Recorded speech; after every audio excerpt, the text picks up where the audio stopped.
Hola, ¿qué tal? ¿Cómo están? Muy, pero muy bienvenidos aquí a Hay Noticias, donde estamos todos los días de lunes a viernes en los estudios de TVNet, por supuesto, en este espacio, en alianza con la agencia de comunicaciones Clamor. Ya estamos en la recta final, quedan 4 días para que se termine la campaña, ¿cierto?, de estas elecciones tanto presidenciales, senatoriales, de diputados y por supuesto también de consejeros regionales. ¿Para qué? Para que usted pueda ir a votar, no solamente a cumplir con su deber cívico este próximo domingo 21 de noviembre, sino que también pueda votar informado y también pueda escoger a los mejores candidatos que nos puedan representar, tanto, lo decíamos, como presidente del país, hoy también en el Parlamento, en el Congreso. Estamos ya aquí con nuestro invitado. La semana anterior y esta semana ha sido entrevistas netamente políticas, porque esa es la contingencia, la actualidad, por supuesto.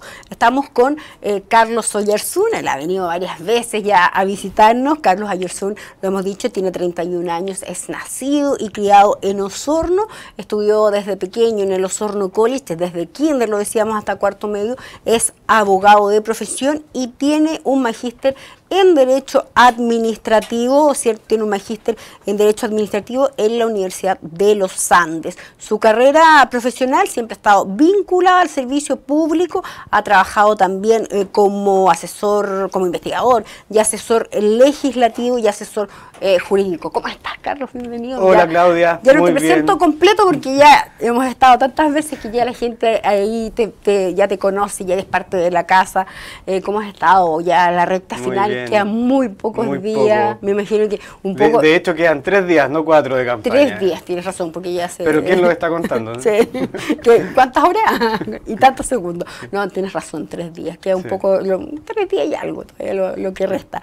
Carlos, bueno, queda, lo decíamos, pocos días, me imagino que un poco ansioso, un poco también como con sentimientos encontrados de esta campaña, que me imagino es tu primera campaña, ¿cierto?, en terreno como candidato a diputado, que también te ha dejado muchas lecciones, enseñanzas y que ojalá nos puedas representar en el Parlamento, pero si no también te queda como experiencia, ¿no? A todos, digo yo. Sí, efectivamente, mira, estoy muy tranquilo, no tan ansioso, por una razón muy simple. Y es que finalmente si... Has hecho la pega. Sí, pero y si yo gano o yo pierdo, va a depender de la gente.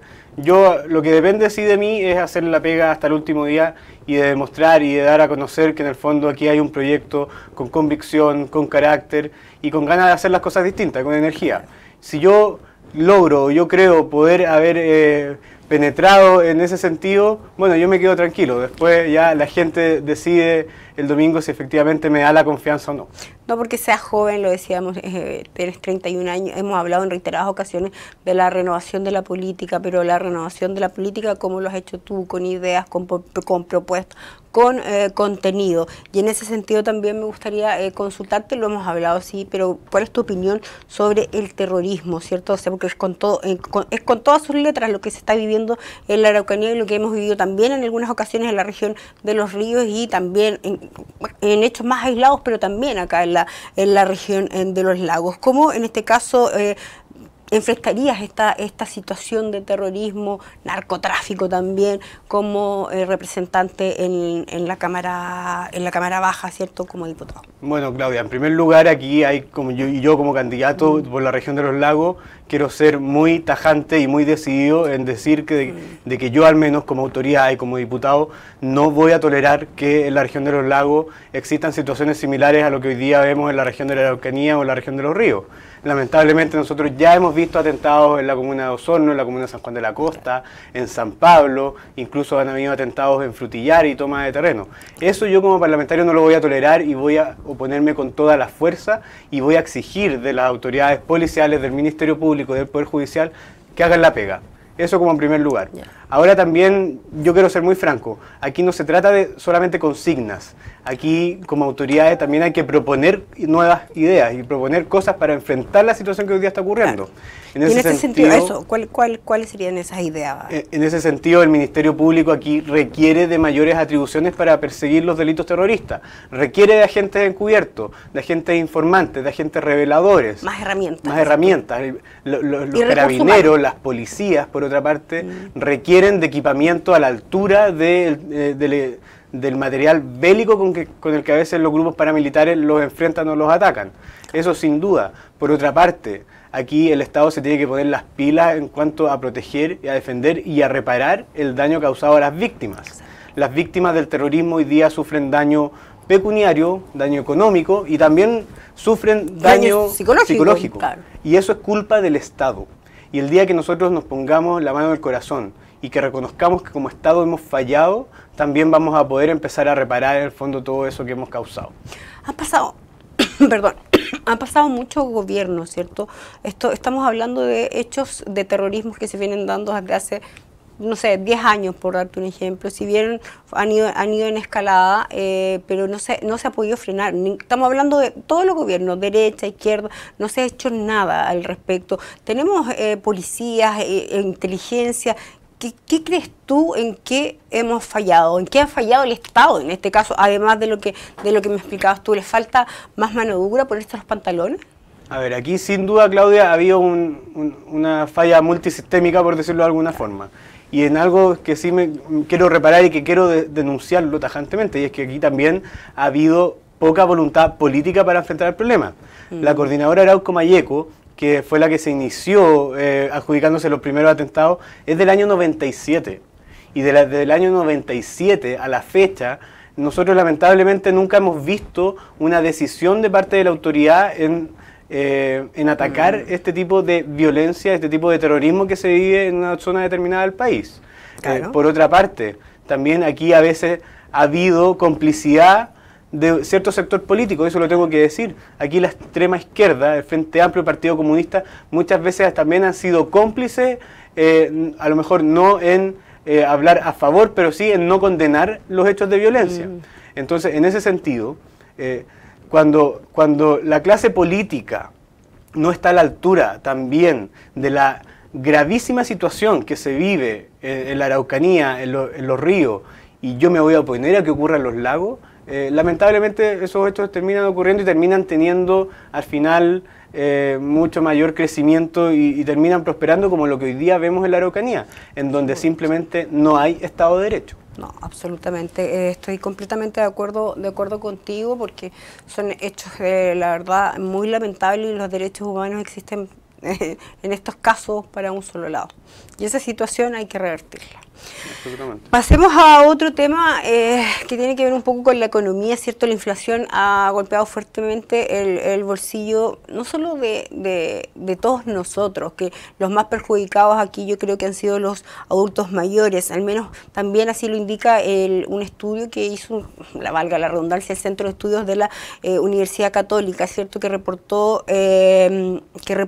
un aumento al IPC, específicamente al IPC de los adultos mayores. ¿Cuál es tu opinión al respecto y qué es lo que se debería hacer? A ver, Claudia, ahí en primer lugar hay que tener un diagnóstico súper claro y súper honesto. Esto también es responsabilidad de la peor política pública en materia de previsión que hemos visto en los últimos 30 años, que es el retiro de los 10%. Aquí nosotros, todos los argumentos técnicos que se dieron en contra del 10%, siempre tuvieron una respuesta por parte de la oposición en el Congreso, que era de que ustedes siempre dicen lo mismo y al final no pasa nada. Aquí finalmente sí pasó. Y nosotros hoy día estamos viendo las consecuencias. Ahora nos está pasando la cuenta. Y lamentablemente en un sector vulnerable de este país como son los adultos mayores. El problema de la inflación, Claudia, es que genera un costo de vida fundamentalmente para las personas más vulnerables. Claro. Son al final las personas más vulnerables las que sufren las consecuencias de la inflación. Nosotros yo siempre he dicho, a partir del próximo año, nosotros vamos a tener una situación económica muy compleja como país. Los efectos de la pandemia han sido letales. Sí. Nosotros antes a eso también veníamos con una carga, con una mochila inmensa, como fue el famoso estallido social. Claro. 7.000 pymes tuvieron que cerrar a nivel nacional. 7.000 pymes, con todas las fuentes de trabajo que hay detrás, con toda la inversión, con todo el esfuerzo a veces de toda una vida. No estamos hablando aquí de grupos económicos grandes. Claro. Las personas ricas, los grandes grupos, emprendedores. Los grandes grupos económicos, Claudia, no se afectan con estas crisis. Nosotros somos las personas comunes y corrientes, son los emprendedores los que ven las consecuencias más graves de esto. Es el comercio los que finalmente acarrean esas consecuencias. Entonces, cuando se inyectó tanto dinero de un día para otro en el mercado, era evidente que iba a haber un problema de inflación. Y los economistas, el Banco Central tenía que hacer lo suyo, digamos, en el fondo de aumentar las tasas de interés. Y el problema, Claudia, es que tanto economistas de izquierda como de derecha lo advirtieron. Sí. Y la clase política no hizo caso. Y por argumentos políticos, por contingencias electorales, finalmente terminamos sufriendo esas consecuencias. Y ahí puedo agregar una cosa. Por supuesto. Y ahí también se necesitan pantalones como autoridad política, como candidato y después como diputado, ojalá, también para impregnar un concepto del cual hoy día no se habla, que es la responsabilidad fiscal. La responsabilidad fiscal. Es un concepto que se ha perdido, que a veces la clase política no tiene la fuerza, la energía para salir a defenderlo. Pero es fundamental para todo proyecto, para toda política pública que sea sostenible en el tiempo. Así es. Nos quedan pocos minutos, pero igual me gustaría conocer qué ideas crees tú que son las mejores para mejorar la precaria situación laboral, ¿cierto?, de los trabajadores en Chile, por ejemplo. ¿Qué tipo de legislación necesitamos al respecto? Y peor aún, tomando en cuenta lo que decías tú del escenario que se nos viene complejo, o sea, ya lo estamos viviendo, el próximo año va a ser peor, están disminuyendo los bonos, ya el próximo año no van a existir estos bonos porque el país igual tiene que recuperarse, el Estado tiene que recuperar y los trabajadores también vamos a tener que seguir laborando, pero también con los mismos sueldos y con las cosas más caras. Sí, exactamente. Bueno, y ahí en primer lugar yo también tengo que hacer un reconocimiento al gobierno. Yo cuando estoy en contra de lo que ha hecho el gobierno, y estoy muy en contra de varias cosas que han hecho, lo digo con toda la fuerza. Pero también con toda la fuerza también tengo que reconocer que ha habido una política pública muy buena que es el IFE laboral. Sí. Y en ese sentido también, Claudia, yo lo he planteado muchas veces. Aquí es fundamental, pero es clave cómo vamos a apoyar a las pymes. Sí. Y las pymes hoy día, la situación actual en la cual toda la clase política habla del famoso motor de la economía, el orgullo, pero si eso no se concreta en acciones y en apoyo concreto no sirve de nada. Y en ese sentido yo creo que es fundamental, en primer lugar, terminar con las trabas administrativas. Las pymes a veces para acceder a permisos administrativos para funcionar demoran años, lo hemos conversado acá. Por otra parte, aquí se requiere una rebaja tributaria, sí o sí. Sí. El impuesto específico a los combustibles, tal como está planteado hoy día, no tiene absolutamente ningún asidero. Entonces, en ese sentido, nosotros tenemos que tener políticas que se concreten mucho en ayuda a las pymes, a los pequeños emprendedores y al comercio. Y en ese sentido también potenciar la fuerza laboral. Por supuesto que sí, potenciarla, claro. Y también lo que vuelvo un poco hacia atrás, las pymes también, que también dan trabajo dan el 70% claro, del trabajo en Chile. Entonces aquí es como un círculo vicioso, se acaban las pymes, los trabajadores y viene nuevamente el tema del complejo escenario que se puede vivir en lo laboral. Para finalizar, Carlos, me gustaría que me pudieras decir o le pudieras decir a la gente aquí que nos está viendo a través de TVNet en la alianza con la Agencia de Comunicaciones Clamor, ¿por qué la gente, los ciudadanos del Distrito 25 deberían votar por ti, por Carlos Oyarzún?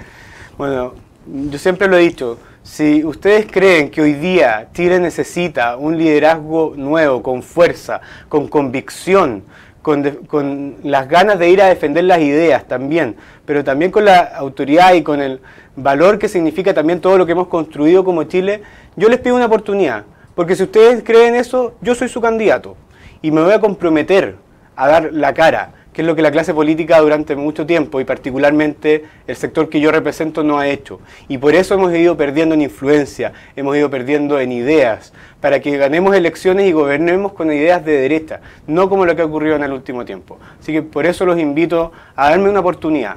Carlos Oyarzún, candidato a diputado AA 62. Y lo más importante también que la gente vaya a cumplir con su deber cívico, porque no puede ser, creo yo, Carlos, que nos estén representando, digamos, políticos que son elegidos con menos del 50% del padrón electoral. Así que eso también es muy importante. Mucho ánimo, mucha fuerza, queda menos, pero también ya puedes dar, o sea, queda menos para que termine la campaña, para ir a votar el domingo, y quién sabe, el lunes ya, o el domingo en la noche estamos celebrando ahí un nuevo diputado por el Ojalá, distrito pues. 25. Ojalá. Sí, no, joven, con buenas ideas, renovado, no. Muy bien, felicitaciones. Muchas gracias, Claudia. Ahí con nosotros entonces Carlos Oyarzún, candidato a diputado por el distrito 25, donde se ha sacado los pies en la calle, ha estado con nosotros en varias ocasiones contándonos sus ideas, a una persona joven, un rostro